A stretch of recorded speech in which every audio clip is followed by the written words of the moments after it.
What's going on YouTube? It's your boy Coach Rob 619 back with another video. This is 3 of 3 videos I shot today. If you watch my Krita Rofa or my Bulgari Aquamarine video, you see there that I mentioned that I recently took a trip to Maui and I brought 3 fragrances with me. This being the third fragrance, Tiffany for Men Sport.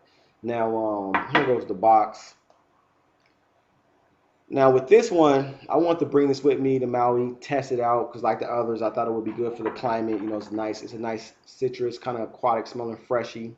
That I thought would be perfect for the climate. And just like Krita Rofa, I've never seen anybody talk about this on YouTube. I think I may be the only person that's even mentioned this on YouTube. So that's why I wanted to bring it to you guys. That's why I wanted to test it out, try it. I also wanted to shoot a vlog while I was there, but my stupid iPhone, I keep forgetting that. When you shoot it sideways, it gives you the widescreen, and if you shoot it up like the normal way, it gives you this stupid little screen like that. So I shot it both ways, and on top of that, my damn phone, the charger broke. Like the actual thing you plug into the phone, that connector broke. So I was only getting, with iPhones, you only get a couple of hours of life with them. If you start shooting videos and you do anything, your phone dies hella fast. So I was out there, my phone was dying, so I couldn't really shoot any video. And then I was shooting some videos like this, shooting some videos like this. So I was going to edit it and try to put a little bit of material that I did have. I was going to try to put it together, but my videos would have been,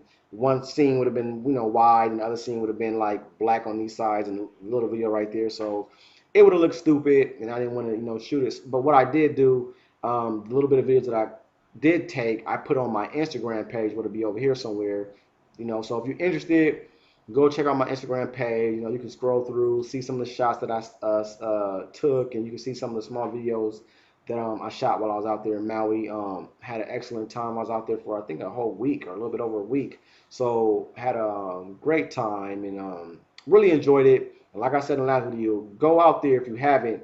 If I go back, I'll probably go to Honolulu because I heard that's more like city-like. But me and my girlfriend, we just want to kind of relax and just enjoy the views and chill while I was out there.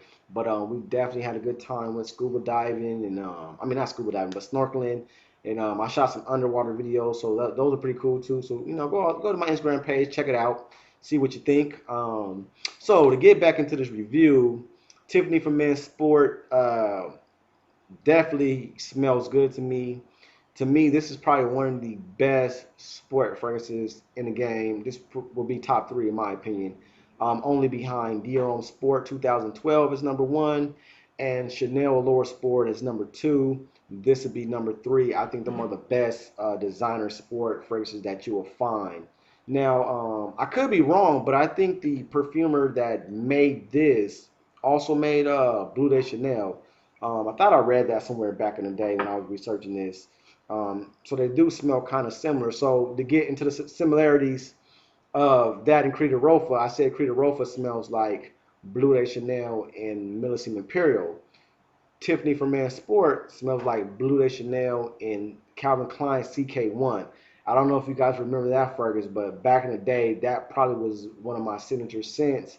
Me and an ex-girlfriend at the time, we both wore that bottle. That was my first introduction to like a unisex fragrance, which I thought was kind of weird at the time, where a man and a woman could wear the same, fragrance. But we did. She wore the hell out that bottle. I wore the hell out that bottle to where, for a while, if I even smelled CK1, I would get sick. Did enjoy it at the time though, but I couldn't take it no more. It smelled it too much, like every single day.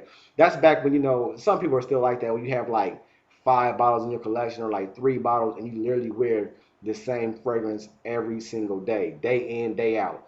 At that time, I had other ones, but for some reason I just was wearing CK1. Me and her every day for like a month, 2 months straight. So anyway, I got sick of that bottle. But when I smelled this, this instantly took me back to that time frame of me rocking CK1. This is obviously done much better than that was. Mixed with that Bleu de Chanel smell, great, projects pretty good on me. And I got a compliment on this the very first day I purchased it. I haven't received a compliment since, but I swapped this with somebody. As soon as it came to my P.O. box, ripped it out the box, sprayed some on my hand. I had some mail that I needed to mail off. Went to the clerk, and as I was, doing my little transaction, she was like, "Wow, you smell good." She's like, "What is that?" I showed her. I showed her this, and she's like, "Oh, I should have known. Us women, we love anything in that little, teal, whatever, baby blue box." And I definitely have to agree because women love the way they smell. My girlfriend likes the way that smell. To me, this would be an ideal office scent that I think you'll get a ton of compliments in the office rocking this. Or, a scent, this would be a good date scent, I think, in the daytime, especially in this summer, springtime, summertime as it is now. Great, does great in the heat, extremely fresh. Kind of reminds me of a Chrome a little bit too, because Chrome has a powdery freshness that this has. So if you like Chrome, if you like Blue de Chanel, if you was like me back in the day, you liked CK1, you would definitely like this. I just think it's done better than all those minus Blue de Chanel. Blue de Chanel is still better than this one, but if you like Chrome and CK1, you will definitely enjoy that. Now, to break down the notes of this one, pretty much what I get out of it, it's overall just a fresh smell. But in the beginning, you get your typical citrus that dries down to like in the mid, you get like a floral. I want to say like a white floral, and then it dries down to like a creamy sandalwood, a creamy powdery sandalwood is what this dries down to. Great, great smells. The price, I don't know if it's worth the retail. When I first tested this out, I went to the Tiffany store. So if you have a Tiffany store in your area, it should have this in there. That's where I first smelled it at. And when I went in there, I enjoyed it. But I think they're selling for like $90, $95. I wouldn't pay $95 for this. I don't think it's that great to me. This should be around the $50, $60 range. That's what I think this is worth. But definitely a great sports fragrance. Definitely a clean one. Definitely a fresh one. Definitely good. Yeah, I think you guys should get your nose out there and get your nose on this one out there and let me know what you think. But depending on what the ladies say, determines what I spray. Peace.